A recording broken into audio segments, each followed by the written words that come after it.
¿Qué harías si tus propios hijos te abandonaran en un asilo creyéndote pobre, sin saber que eres millonario? Esta es mi historia. Me llamo Joaquín Herrera. Tengo 68 años y lo que voy a contarte cambiará tu forma de ver las relaciones familiares para siempre.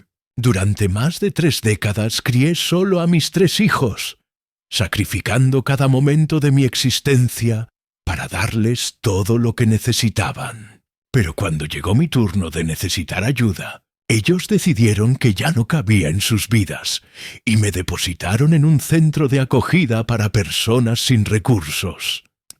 Lo que jamás imaginaron es que yo guardaba un secreto que, cuando salió a la luz, destrozó sus mundos y transformó nuestra realidad de manera irreversible. Escucha hasta el final, porque esta historia de traición, venganza y redención te hará cuestionar todo lo que creías saber sobre la familia. Imagina la humillación. Después de 40 años trabajando con mis manos, construyendo muebles, levantándome antes del amanecer, sacrificando mi juventud y mis sueños para que mis 3 hijos tuvieran un futuro digno, ellos aparecieron una tarde de martes con una solución perfecta para mi situación. Carlos, mi primogénito, habló primero con esa voz suave que usan los adultos cuando quieren convencerte de algo terrible. Papá, comprende nuestra situación. Todos tenemos nuestras propias familias ahora. No podemos asumir la responsabilidad de cuidarte como cuando éramos pequeños. Hemos encontrado un lugar donde estarás bien atendido, con gente de tu edad, sin representar una carga para nadie. Una carga, así me llamó mi propio hijo, como si fuera un mueble viejo que ya no encaja en la decoración moderna de sus vidas. Como si 30 años de desvelos, sacrificios y amor incondicional pudieran borrarse con una conversación incómoda un martes por la tarde. Miguel y Patricia asintieron en silencio, evitando mi mirada. Los 3 habían ensayado este momento. Habían discutido mi destino en alguna reunión familiar de la que yo, por supuesto, había sido excluido. Habían tomado la decisión más fácil para ellos, sin considerar por un segundo lo que significaba para mí. Me llevaron a un edificio gris, con pasillos que olían a desinfectante y comida recalentada. Hombres mayores deambulaban como fantasmas, algunos con la mirada perdida, otros llorando por familias que nunca volvían. Me asignaron una cama en un cuarto compartido con otros 3 ancianos abandonados, cada uno con su propia historia de rechazo familiar. Esa primera noche, acostado entre sábanas ásperas que olían a lejía, escuchando los lamentos y ronquidos de mis compañeros de habitación, tomé la decisión que cambiaría todo. Saqué mi teléfono y marqué un número que llevaba años esperando el momento adecuado para usar. Doctor Salinas, soy Joaquín Herrera. ¿Recuerda la propuesta que me hizo hace 5 años? Quiero activarla, ahora mismo. Todo. Lo que mis hijos nunca supieron es que durante todos esos años que creían que yo era simplemente un carpintero humilde viviendo de una pensión miserable, había estado construyendo algo extraordinario, algo que estaba a punto de descubrir de la forma más dolorosa posible. Para entender cómo llegué a dormir en ese refugio, debo llevarte 32 años atrás, cuando mi mundo se derrumbó en un instante. Carmen, mi esposa, la madre de mis hijos, murió en un accidente automovilístico que nos arrancó el alma. Carlos tenía 12 años, Miguel 10 y Patricia apenas 8. De la noche a la mañana me convertí en padre soltero sin tener la menor idea de cómo serlo. En aquella época trabajaba en una fábrica de muebles como carpintero. Mi rutina comenzaba a las 5:30 de la madrugada. Preparar el desayuno, alistar a los niños para el colegio, correr al trabajo donde cortaba madera y ensamblaba muebles hasta las 6 de la tarde. Las noches eran otro mundo de responsabilidades. Cocinar, supervisar tareas escolares, lavar ropa, secar lágrimas. Trataba desesperadamente de llenar el vacío inmenso que Carmen había dejado. Los primeros meses fueron un descenso al infierno. Patricia sollozaba cada noche llamando a su mamá. Miguel se había vuelto violento en la escuela, peleándose con cualquiera que lo mirara mal. Carlos, siendo el mayor, había asumido responsabilidades que destrozaban mi corazón verlo cargar. A sus 12 años intentaba ser el hombre de la casa, cuidando a sus hermanos mientras yo trabajaba hasta el agotamiento. Los vecinos me sugerían buscar una nueva esposa, alguien que me ayudara con la crianza. Pero yo había tomado una decisión inquebrantable. Mis hijos no tendrían madrastra. Los criaría solo, como Carmen hubiera querido, aunque eso significara sacrificar completamente mi propia vida. Cuando Patricia cumplió 10 años, el supervisor de la fábrica me presentó una oportunidad que era tan tentadora como aterradora. Comprar un pequeño taller de carpintería de un conocido que se jubilaba. Era arriesgado. Significaba endeudarme por años, pero también significaba independencia y la posibilidad de controlar mi propio horario. Pedí prestado dinero a todo el mundo que conocía, familiares que apenas veía, amigos de la infancia, compañeros de trabajo, hasta el tendero del barrio que me fiaba desde que era niño. Hipotequé la casa que Carmen y yo habíamos comprado cuando nos casamos, comprometiendo nuestro futuro por los siguientes 15 años. Los primeros años como propietario fueron brutales. Trabajaba desde las 7 de la mañana hasta las 9 de la noche, 7 días a la semana. Construía muebles a medida, reparaba sillas desvencijadas, armaba armarios, aceptaba cualquier trabajo que apareciera. Mis manos siempre estaban cubiertas de astillas y callos. Mi espalda dolía constantemente, pero las cuotas del préstamo y las bocas de mis hijos no esperaban. Mis hijos crecieron entre virutas de madera y olor a barniz. Después de clases venían directamente al taller. Hacían sus deberes sentados en el banco de trabajo mientras yo cepillaba tablas. Los fines de semana me ayudaban lijando, organizando herramientas, aprendiendo un oficio que yo rezaba para que nunca tuvieran que ejercer profesionalmente. Papá, ¿cuándo tendremos dinero como las otras familias?, me preguntaba Patricia cuando veía que sus compañeras se iban de vacaciones, mientras nosotros pasábamos los veranos trabajando en el taller. Cuando ustedes sean profesionales, mi amor, le respondía yo, limpiándome las manos llenas de aserrín. Todo este sacrificio es para que no tengan que trabajar como su viejo. Cuando Carlos terminó la secundaria y anunció que quería estudiar ingeniería en la universidad, no dudé ni un segundo a pesar del costo. Vendí algunas de mis mejores herramientas, saqué otro préstamo usando el taller como garantía y le pagué cada peso de su matrícula y libros durante 5 años completos. 5 años después, Miguel quiso estudiar medicina, otra carrera costosa, otra serie de sacrificios. Trabajé turnos dobles. Acepté encargos que requería terminar durante las madrugadas. Rechacé descansos que mi cuerpo desesperadamente necesitaba.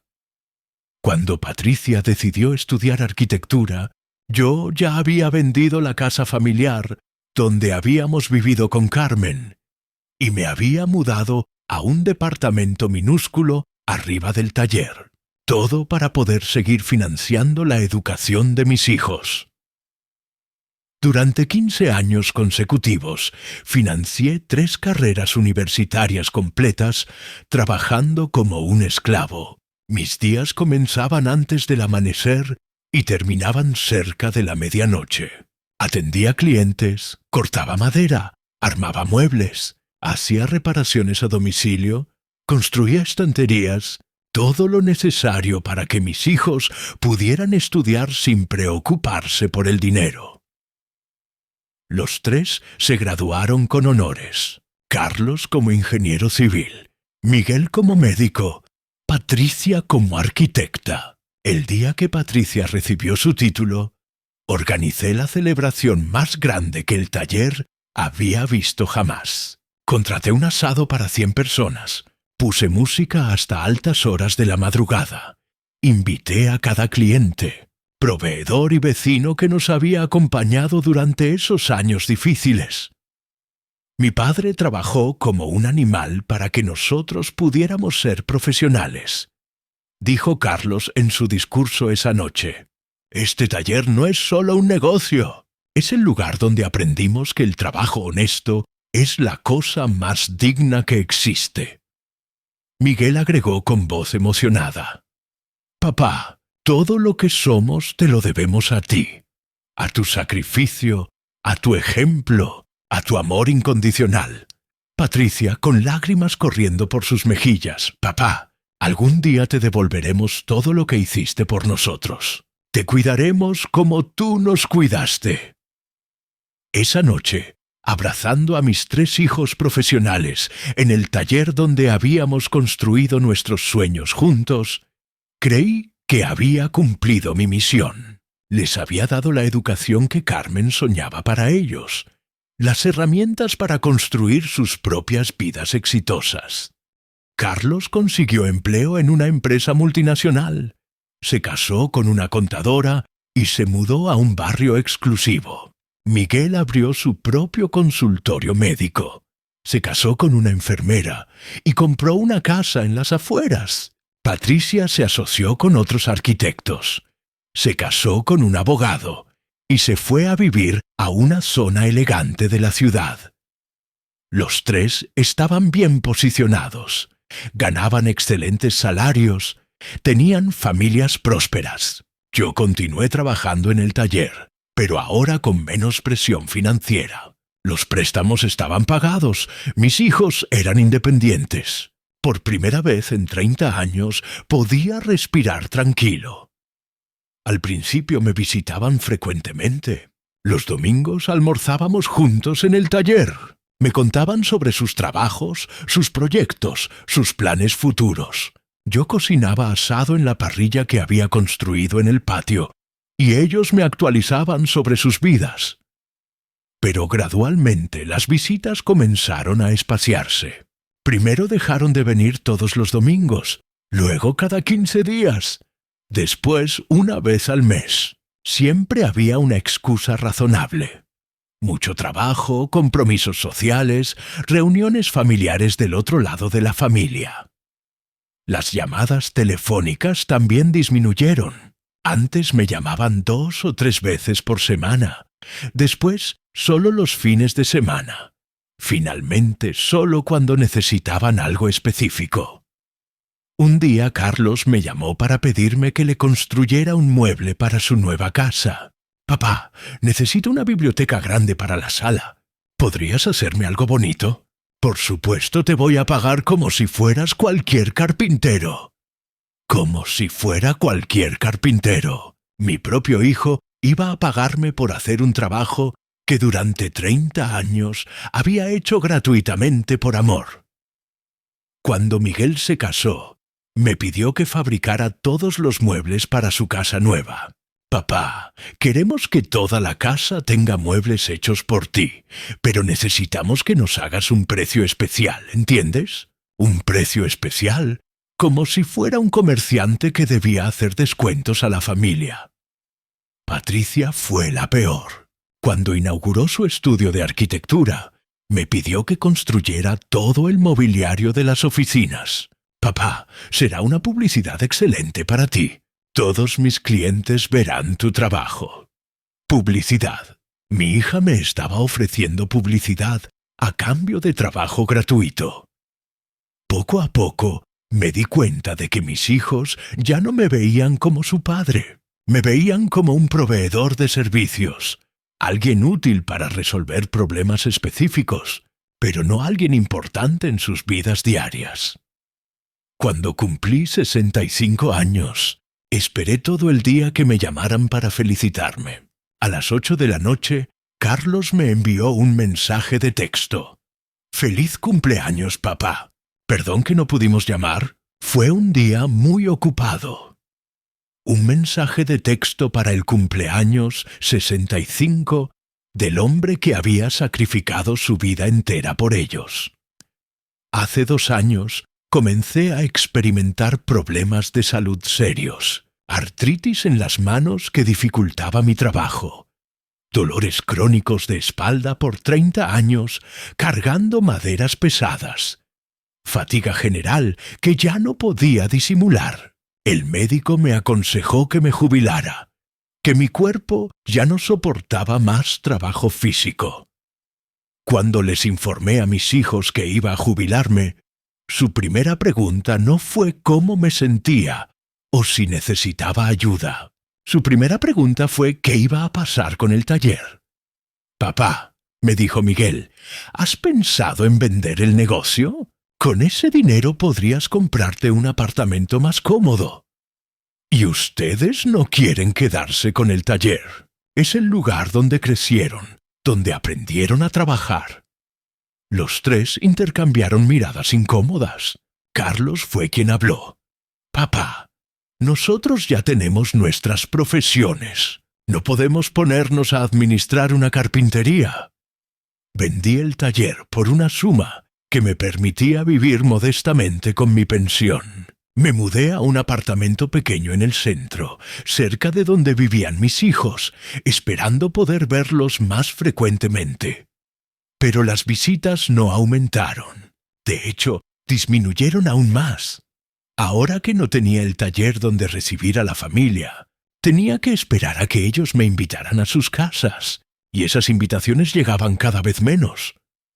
Los nietos que habían nacido durante estos años prácticamente no me conocían. Los veía en reuniones familiares esporádicas donde yo era el abuelo Joaquín, una figura distante que aparecía ocasionalmente con regalos que compraba con mi pensión modesta.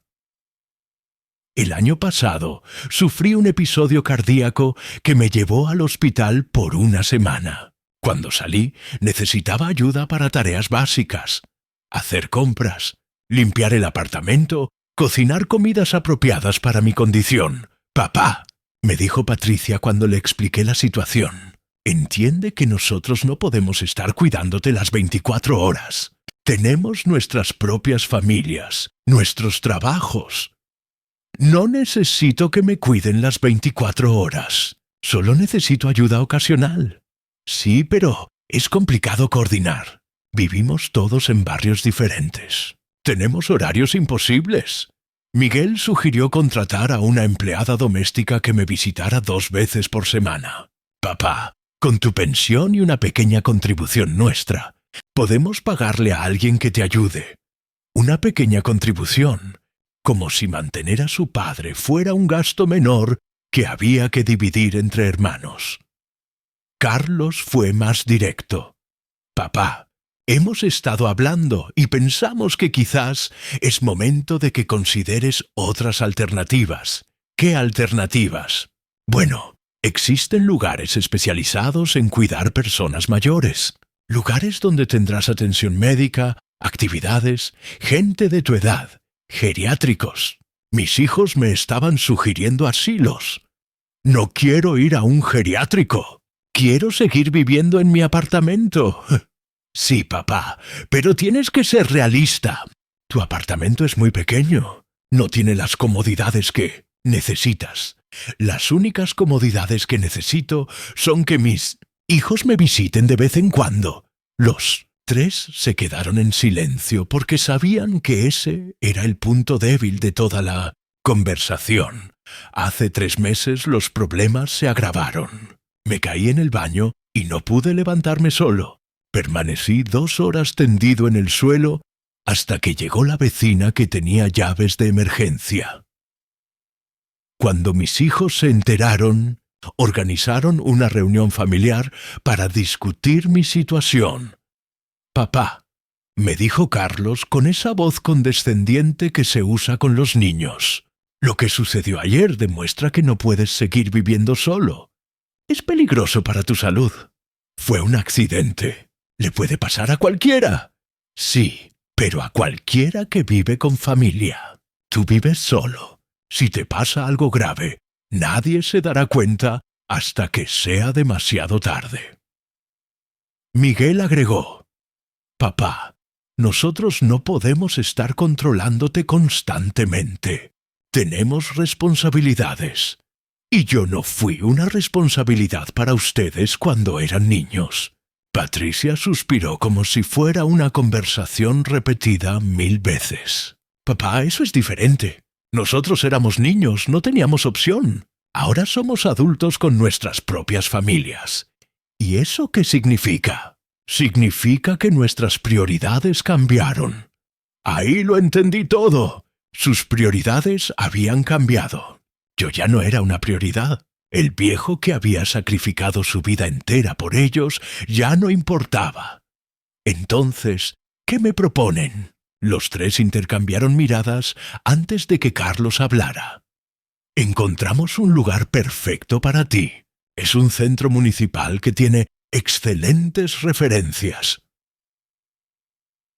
Un centro. Me están proponiendo que vaya a vivir a un refugio para indigentes.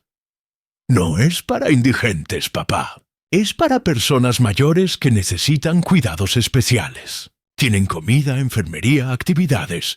¿Y cuánto cuesta? Nada, es municipal. Con tu pensión puedes cubrir tus gastos personales. Y nosotros nos liberamos de la preocupación de que te pase algo. Nos liberamos, como si yo fuera una carga de la que había que liberarse. Los tres están de acuerdo con esto. Asintieron simultáneamente. Mis tres hijos profesionales, a quienes les había pagado la universidad trabajando como un esclavo, estaban de acuerdo en mandarme a un refugio para pobres.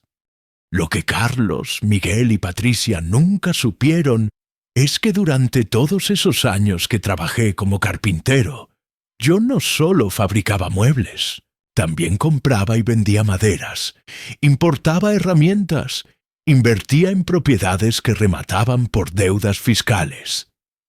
Sin que mis hijos se dieran cuenta, había construido un pequeño imperio maderero, aserraderos en el interior del país, depósitos de madera en la capital, negocios de compraventa que manejaba discretamente desde el taller. El taller era la cara visible de mi negocio, pero había mucho más detrás. Inversiones inmobiliarias, préstamos a otros carpinteros, participaciones en empresas constructoras, todo manejado con absoluta discreción durante 30 años. Cuando vendí el taller, no vendí solo el local y las herramientas. Vendí únicamente la parte visible del negocio. El resto lo mantuve activo, generando ingresos que mis hijos nunca imaginaron que existían. El doctor Salinas era el único que conocía la verdadera magnitud de mi patrimonio y también el único que sabía del plan que habíamos diseñado para protegerlo. A la mañana siguiente de mi ingreso al refugio, mientras yo fingía leer una revista, Carlos recibió una llamada que le cambió la vida. «Señor Carlos Herrera, habla el doctor Salinas, abogado de su padre. Necesito que venga urgentemente a mi oficina junto con sus hermanos. Tenemos que discutir un asunto muy importante relacionado con el patrimonio familiar». Según me contó después el doctor Salinas, Carlos llegó a la oficina con Miguel y Patricia, creyendo que tal vez había algún problema con mi pensión o con los papeles del refugio. «¿De qué se trata, doctor?», y preguntó Carlos. «Se trata del patrimonio de su padre». «¿Qué patrimonio? Mi papá es un carpintero jubilado». El doctor Salinas les mostró una carpeta con documentos que los dejó sin aliento. Estados de cuenta bancarios, títulos de propiedad, contratos de sociedades, informes de inversiones. Su padre no es un carpintero jubilado común, señores. Su padre es un empresario maderero muy exitoso, que durante 30 años construyó un patrimonio considerable. Miguel fue el primero en reaccionar. ¿Cuánto dinero estamos hablando? Aproximadamente 8 millones en propiedades, 2 millones en cuentas bancarias y participaciones en empresas por valor de otros 3 millones. 13 millones, susurró Patricia. El carpintero pobre al que mandamos a un refugio tiene 13 millones. Y nosotros no sabíamos nada. Y preguntó Patricia con voz temblorosa. Su padre quiso mantenerlo en secreto. Dice que quería ver cómo se comportaban con él cuando pensaran que no tenía nada. Carlos se puso pálido. ¿Y qué va a pasar con esa herencia? Esa es la razón por la que los cité. Su padre me pidió que les comunicara una decisión que tomó anoche. Shh. Entregó otro documento, una donación testamentaria, que dejaba todo el patrimonio a instituciones de caridad. Su padre ha decidido donar toda su fortuna. La mitad va al refugio donde ustedes lo internaron, para mejorar las condiciones de los huéspedes. La otra mitad se divide entre hospitales infantiles y hogares de ancianos. ¡Eso es imposible!, gritó Carlos. Ese dinero es nuestra herencia. No, señor Herrera, ese dinero es de su padre, y él puede hacer lo que quiera con él. Miguel estaba en shock. Podemos hablar con él.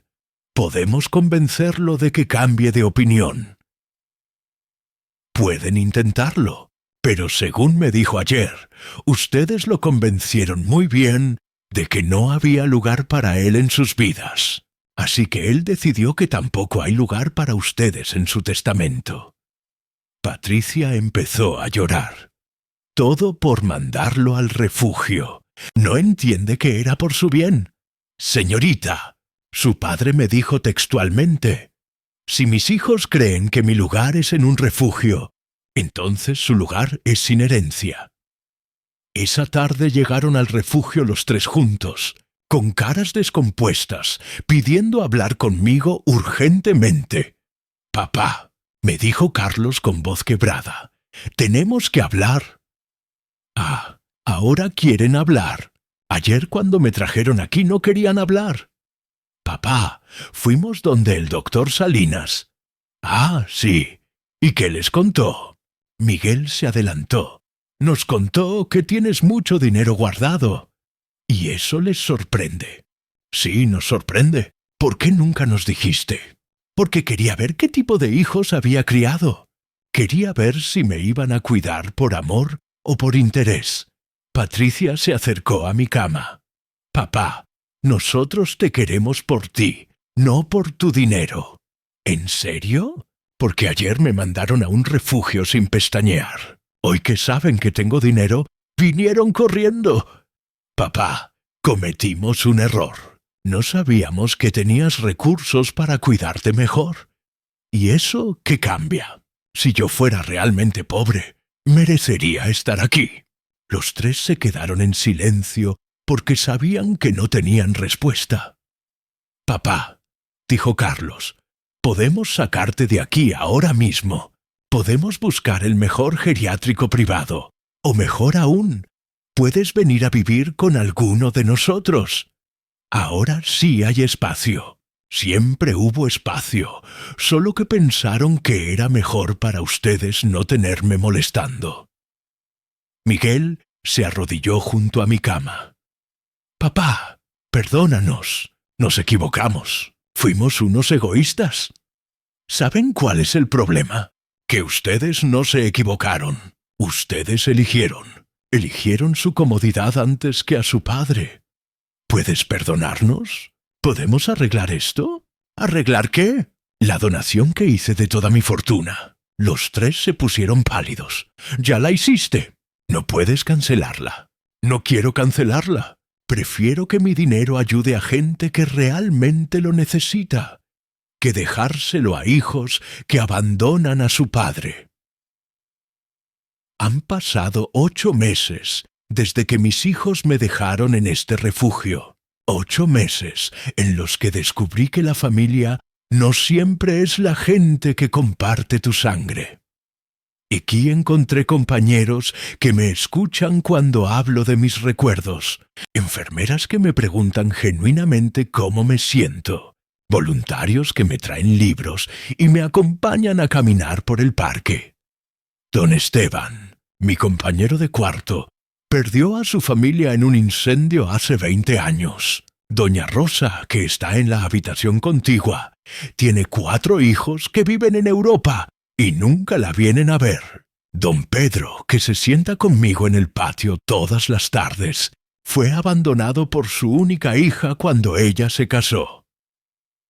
Todos tenemos historias de abandono, pero también hemos encontrado algo que no teníamos en nuestras casas. Una familia elegida que nos acepta como somos. Lo más sorprendente de todo esto es Lucas, mi nieto mayor, el hijo de Carlos. Tiene 16 años y comenzó a visitarme por su cuenta, desafiando a sus padres. En él veo la bondad que sus padres perdieron en algún momento del camino. Abuelo, me dijo en una de sus visitas, estoy orgulloso de ti. Preferiste ayudar a los pobres antes que dejarle dinero a una familia que no te valoraba. La semana pasada, una doctora del Hospital Infantil San José vino a visitarme. Me mostró fotos de los equipos nuevos que habían podido comprar con mi donación, de los niños que estaban siendo atendidos, de las vidas que se estaban salvando. Doctor Herrera, me dijo, usted no se imagina el impacto que tiene su generosidad. Esa tarde, sentado en el patio del refugio, me di cuenta de algo fundamental. Había perdido 13 millones de pesos, pero había recuperado algo que no tiene precio: la certeza de haber hecho lo correcto. Perdí una fortuna, pero gané tranquilidad. Perdí hijos que solo me querían por interés, pero gané un nieto que me valora genuinamente. Perdí una casa, pero gané una comunidad que me acepta. Y sobre todo, recuperé algo que había perdido hace años: el respeto por mí mismo. La familia no es automáticamente la gente que comparte tu sangre. La familia es la gente que te elige todos los días, que te valora por quien eres, que está presente en los momentos difíciles. No te dejes maltratar por gente solo porque son tus hijos, tus padres o tus hermanos. El respeto no viene con el apellido, se gana con actitudes. Si algún día te encuentras en una situación como la mía, recuerda que nunca es demasiado tarde para poner límites. Nunca es demasiado tarde para elegir tu propia dignidad por encima de la comodidad familiar. Yo perdí 13 millones de pesos, pero recuperé algo invaluable: la paz de saber que hice lo correcto. Y esa paz, créeme, no se compra con dinero. Se gana con decisiones valientes. ¿Y tú qué harías en mi lugar? ¿Te quedarías callado aguantando el desprecio familiar? ¿O tendrías el coraje de defender tu dignidad, aunque te costara todo? Al final, lo que realmente importa no es cuánto dinero tengas en el banco, sino cuánta paz tengas en el corazón. Y esa paz no se compra con dinero. Se gana con decisiones valientes que te permiten mirarte al espejo y estar orgulloso de quién eres. Esta es mi historia, la historia de un carpintero que construyó una fortuna en silencio y la donó completa cuando descubrió que sus hijos solo lo querían por interés. Una historia de abandono, venganza y redención que espero te haga reflexionar sobre el verdadero significado de la familia. Gracias por ver. Si te gustó esta historia, dale me gusta, suscríbete y activa la campana de notificaciones para ver más videos.